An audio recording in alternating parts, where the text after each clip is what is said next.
오늘 본문은 모세의 마지막에 대해 기록하고 있습니다. 슬로보앗의 딸들에 관한 이야기가 끝나고 하나님께서는 12절에 모세를 부르십니다. 그리고 이렇게 말씀하시죠. 너는 이 아바림 산에 올라가서 내가 이스라엘 자손에게 준 땅을 바라보라. 이 말을 들은 모세의 심경이 어떠했을까요? 아마도 지금까지의 일이 주마등처럼 스쳐 지나갔을 것입니다.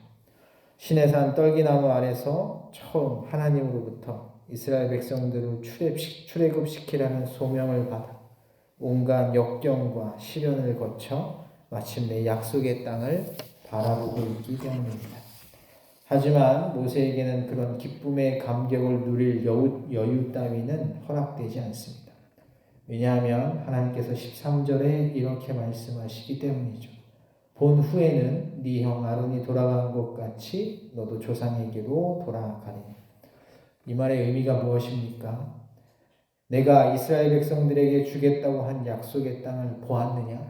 보았다면 이제 네 형 아론의 곁으로 가라는 것입니다. 모세도 알고 있었을 것입니다. 왜 그래야 하는지를 그는 분명하게 알고 있었을 것입니다. 이유는 민수기 20장 10절 이하에 기록된 무리바 사건 때문이죠.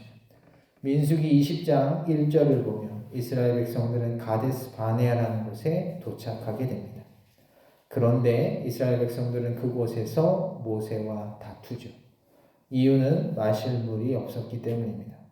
너희가 어찌하여 우리를 애굽에서 나오게 하여 이 나쁜 곳으로 인도하였느냐? 이곳에는 파종할 곳이 없고 무화과도 없고 포도도 없고 석류도 없고 마실 물도 없도다. 이에 하나님께서는 모세에게 반석에게 명령하여 물을 나게 하여 이스라엘 백성들의 목마름을 해결해 주라고 말씀하시죠. 이에 모세는 반석에서 물을 내어 이스라엘 백성들이 마시게 해줍니다. 하지만 그는 그 과정에서 중대한 실수를 저지르죠. 바로 하나님의 명령대로 반석에게 물을 내라고 말하지 않고 어떻게 했나요? 지팡이로 반석을 2번 친 것입니다. 모세가 그들에게 이르되 반역한 너희여 들으라. 우리가 너희를 위하여 이 반석에서 물을 내려 하고 모세가 그의 손을 들어 그의 지팡이로 반석을 2번 치니 물이 많이 솟아 나오므로 회중과 그들의 짐승이 마시니 결국 이 일로 인하여 그는 약속의 땅에 들어가지 못합니다. 그런데 하나님께서 모세에게 지금 다시 한번 콕 집어서 상기시켜 주시고 계십니다. 이는 신광야에서 회중이 분쟁할 때 너희가 내 명령을 거역하고 그 물가에서 내 거룩함을 그들의 목전에 나타내지 아니하였음이니라. 모세의 속마음은 참으로 복잡하고 미묘했을 것입니다. 사실 모세의 입장에서 보면 이것만큼 억울한 일이 어디 있겠습니까? 하지만 놀랍게도 그는 그것을 조금도 표현하지 않습니다. 그는 하나님께 이 일에 대해 그 어떤 변명도 하지 않습니다. 대신 그는 자신이 죽은 이유를 걱정하고 준비합니다. 그는 하나님께 자신의 의견을 조심스럽게 전하죠. 여호와 모든 육체의 생명의 하나님이시여 원하건대 한 사람을 이 회중 위에 세워서 그로 그들 앞에 출입하며 그들을 인도하여 출입하게 하사 여호와의 회중이 목자 없는 양과 같이 되지 않게 하옵소서. 그는 자신이 죽은 이후 자신이 해오던 일을 누군가가 이어서 할 수 있도록 해달라고 기도합니다. 이에 하나님께서는 모세를 대신할 사람으로 누구를 세우시죠? 눈의 아들 여호수아입니다. 18절부터 20절의 내용이 바로 그것입니다. 하나님께서는 모세로 하여금 이스라엘의 모든 백성들 앞에서 여호수아에게 안수하여 모세가 맡았던 직임을 그에게 위탁하고 그에게 복종하라고 말씀하십니다. 눈의 아들 여호수아는 그 안에 영이 머무는 자니 너는 데려다가 그에게 안수하고 그를 제사장 엘르아살과 온 회중 앞에 세우고 그들의 목전에서 그에게 위탁하여 네 존귀를 그에게 돌려 이스라엘 자손의 온 회중을 그에게 복종하게 하라. 이에 모세는 제사장 엘르아살과 온 회중 앞에서 여호수아에게 안수함으로써 공식적으로 그를 후계자로 임명합니다. 여러분은 오늘 본문을 읽으시면서 가장 눈에 띄는 대목이 뭐라고 생각하십니까? 아마도 모세가 약속의 땅에 들어가지 못한다는 것입니다. 사실 그가 약속의 땅에 들어가지 못한다는 것은 이스라엘 백성들에게 있어서는 상상조차 할 수 없는 일입니다. 왜냐하면 이스라엘 백성들이 400년간 머물렀던 애굽을 나올 때부터 지난 40년 동안 메마르고 척박한 땅 광야 방랑기를 거쳐 이제 약속의 땅이 보이는 모압 평지에 이르기까지 모세는 언제나 그들의 지도자였기 때문이죠. 그런데 그 위대한 지도자 모세가 약속의 땅을 바라보기만 한 채 죽음을 준비하고 있는 것입니다. 그것도 나이가 들어 기력이 다해서가 아니라 누가 들어가지 못하게 해서죠.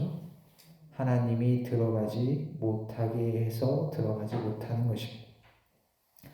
여러분, 이스라엘 백성들은 이 모습을 보면서 무엇을 생각했을까요?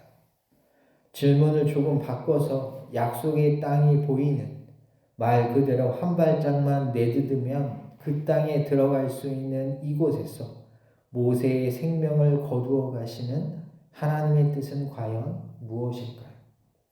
이 질문에 대한 답을 우리는 오늘 본문 14절에서 찾을 수 있습니다.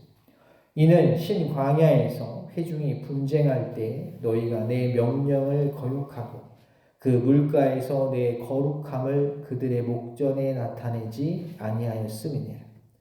여기서 거역하다라고 번역된 단어는 반항하다라는 뜻입니다.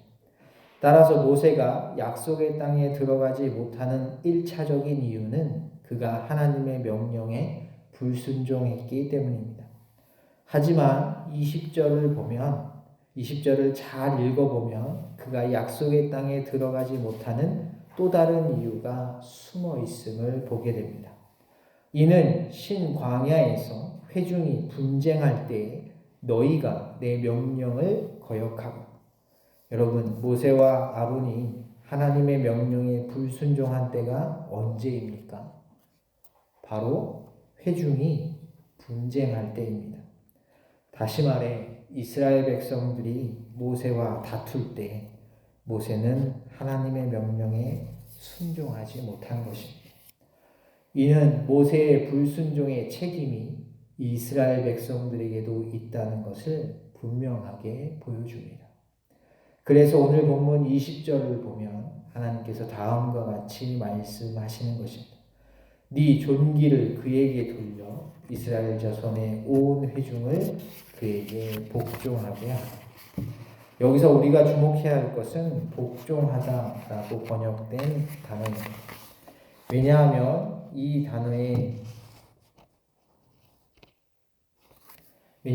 단어의 뜻이 듣다라는 뜻이기 때문입니다. 하나님께서는 모세의 뒤를 이어 이스라엘을 이끌어갈 새로운 지도자인 여호수아의 말을 모든 이스라엘 백성들이 듣기를 원하십니다. 왜입니까? 그들이 지도자의 말을 듣지 않고 지도자와 다툴 때 그들의 지도자가 길을 잃어버리기 때문입니다. 이제 약속의 땅이 보입니다. 한 걸음만 내딛으면 들어갈 수 있습니다.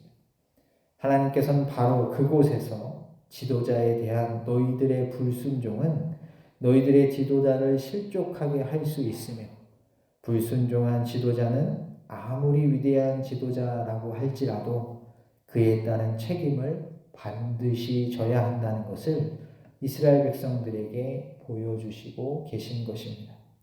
결국 모세의 죽음을 통해 하나님께서 이스라엘 백성들에게 원하시고 바라시는 것은 하나입니다. 하나님의 말씀을 듣는 것이죠. 그리고 그 말씀에 순종하는 것입니다. 이것을 꼭 기억하셔서 우리에게 주어진 삶 속에서 하나님의 말씀에 귀를 기울이시고 그분의 뜻대로 살아가시기를 힘쓰시기를 주님의 이름으로 간절히 소원합니다. 기도하겠습니다.